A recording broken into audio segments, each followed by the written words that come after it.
So now we're going to talk about other personnel requirements. This is still in the area of space requirements. We've talked about a lot of things having to do with space, like the number of machines, inventory issues. We'll still talk about some more about warehousing, material handling, those kinds of issues. But this sort of takes in sort of all the other things that need to be considered. So parking is the first one we're going to look at. And to determine the parking is not always part of the facilities design, but it should be in a complete analysis. You should consider how many parking spaces you need. Now, I know that many of you, or several of you, did this project in the first lab period where you looked at the parking, how to figure out how many spaces are in a particular area. Well, there's other issues like how many people work in a facility, how many parking spaces you should be.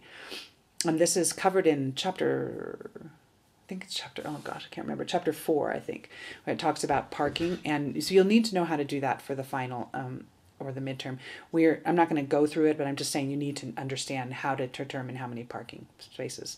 The next thing is personal belongings storage. This is like locker rooms or anything to do with where people are going to actually keep their items. It might be at the workstation, it might be at the locker room, but you need to consider that also when you're doing things. Restrooms, again in chapter 4, there's a part there that talks about how to calculate the size of a restroom, how many different restroom facility you need for a certain number of people. So you need to understand how to do that. There's an algorithm there that you should be able to apply.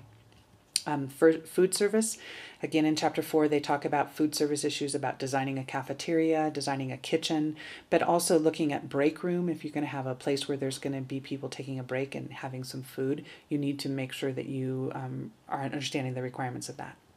Health services, this goes as simple as having first aid stations or safety issues like washing out eye washing stations or hand washing stations. But also in some bigger facilities, they actually have nurses that are on staff. And if you're going to have that, you need to understand how to develop that for a facility. Some of you might have worked at a place, like I know Boeing has some some facilities there where you have doctors or nurses on call.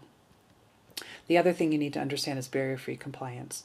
The ADA requirements are that anybody who works at your facility, you need to supply them with accommodations that are protected under the Americans with Disabilities Act.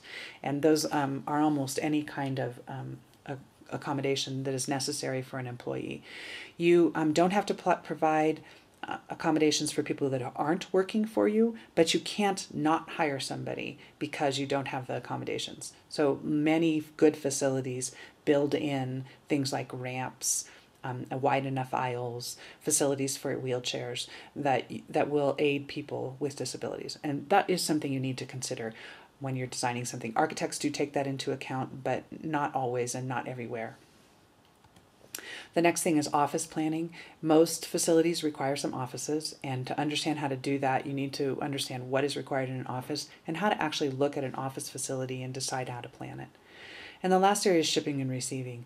And we'll talk about this a little bit when we talk about warehousing options, but looking at the number of dock doors you might need is actually a function of the number of machine problems.